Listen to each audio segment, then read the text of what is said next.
Hi class, welcome to my PowerPoint presentation. My name is Sabita Rivas, and today I will be discussing how Gen Z's increasing loneliness and addiction to social media is changing the economy. First of all, who is Gen Z? Gen Z is the generation born between 1997 and 2012. Gen Z is also called iGen and Zoomers. It is important to mention that Gen Z are the first true digital natives, which means that they grew up with the presence of digital technology. Gen Z makes up the most diverse generation due to a higher percentage of Hispanic and multiracial individuals, increased immigration, and a growing emphasis on diversity and inclusion. It is also important to mention that Gen Z prioritizes mental health, since research suggests that Gen Z individuals are experiencing higher rates of mental health challenges, including anxiety and depression, compared to previous generations at the same age. A 2023 study found that nearly two-thirds, which was 65%, of Gen Zers reported experiencing at least one mental health problem in the past 2 years, compared to lower rates for millennials at 51%, Gen Xers at 29%, and Boomers at a low 14%.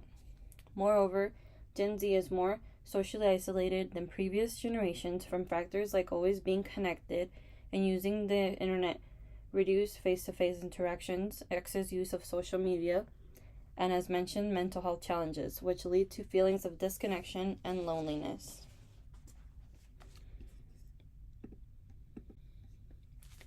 Now we will talk about how social media contributes to increasing loneliness. The algorithms on social media platforms are meticulously designed to keep users addicted. Additionally, there are many cases of online interactions which reduce real human connections.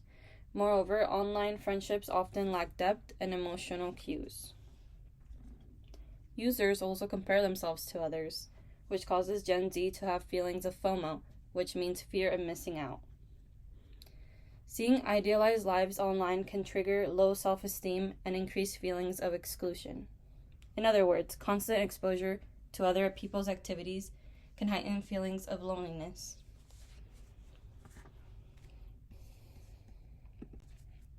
How social media creates addiction in Gen Z users. Social media stimulates our brain like substances would when scrolling. You get short bursts of dopamine, which is the feel-good hormone. Essentially, dopamine creates the feeling of pleasure. Social media provides endless scrolling, meaning that Gen Z has an endless supply of dopamine. The problem with this situation is that feeling of pleasure they receive by consuming content becomes the norm. Without the addicting stream of dopamine, Gen Z feels like they're missing something, which strengthens their addiction, since it is difficult for Gen Z to stay away from constant stimulation and instant gratification. I would also like to mention that according to a survey by McKinsey & Company, 27% of Gen Z said that social media has negatively impacted their mental health. Another important fact about Gen Z is that 42% of them are addicted to social media. The average Gen Zer spends about 7 hours on their phone per day. That translates to about 49 hours a week spent consuming content, which is more than a full-time job. Furthermore, social media fuels an intense desire for validation. Many Gen Zers tie their self-worth to online approval, measuring their value by engagement metrics.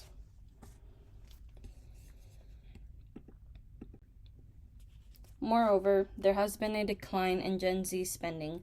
Gen Z has been trying to stay away from excessive consumerism since they are focusing on essential goods rather than luxury items. Due to high living costs and economic uncertainty, many Gen Zers are cutting back on impulse purchases as a result. Unlike previous generations, Gen Z places a strong emphasis on financial security, often prioritizing saving rather than spending. Additionally, Gen Zers have lower spending habits compared to previous generations. Furthermore, Gen Z have witnessed economic downturns, rising student debt, high interest rates, and unpredictable job markets, which have shaped their financial mindset.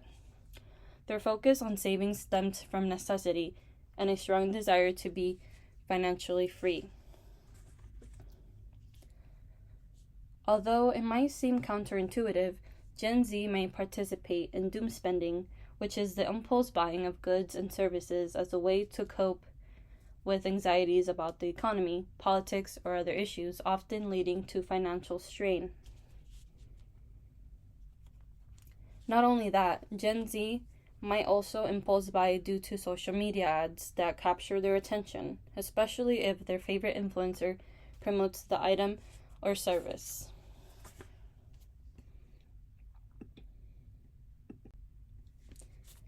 In this slide, I will discuss economic trends.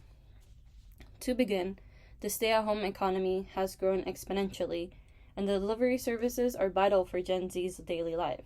This shift happened because Gen Z favors convenience. There has also been an increasing trend of at-home fitness equipment, along with a growth in the wellness and self-care industry. Gen Z's strong preference for convenience and efficiency has played a major part in the rapid growth of the stay-at-home economy. Due to their demand for instant access to goods and services, they have influenced companies to adapt by expanding their delivery options, remote services, and at-home solutions. It is also important to mention that many Gen Zers have demanded access to remote work positions. The reason is because they would like better work-life balance, flexible hours, commute time savings, gas savings, and they would like to be in the comfort of their own home, since office settings can be draining.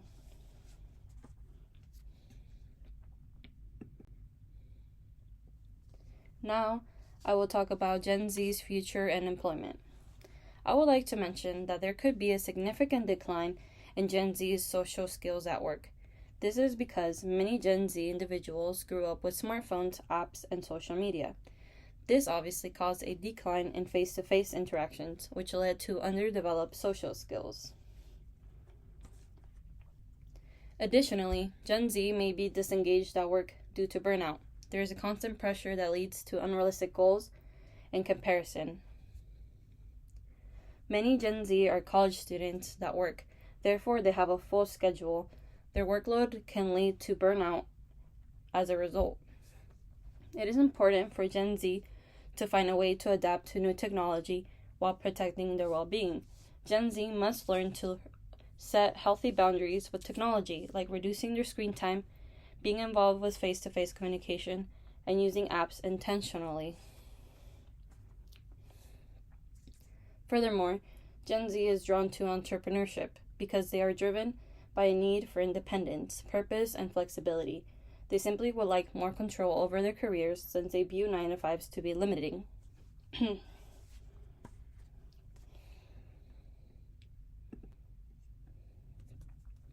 Gen Z is facing significant challenges in achieving home ownership. Only 15% of Gen Z expect to be able to afford a home in the next 5 years. In the US, home prices are now rising twice as fast as income. For Gen Z, it takes about 6 years of income to buy the average house.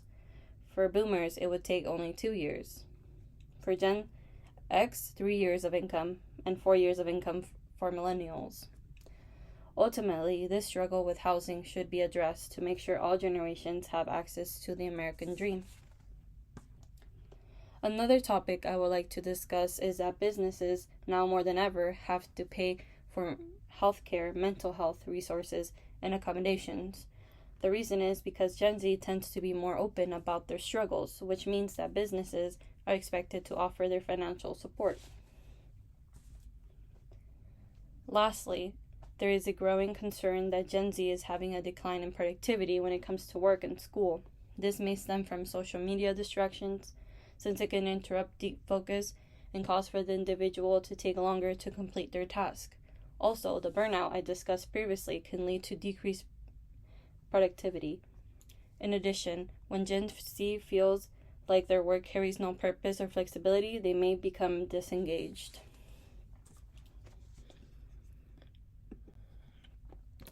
Now I have some discussion questions for the class. The first question is, what steps should our government or companies implement to reduce the negative implications that social media brings to our lives? The second question, how have you noticed social media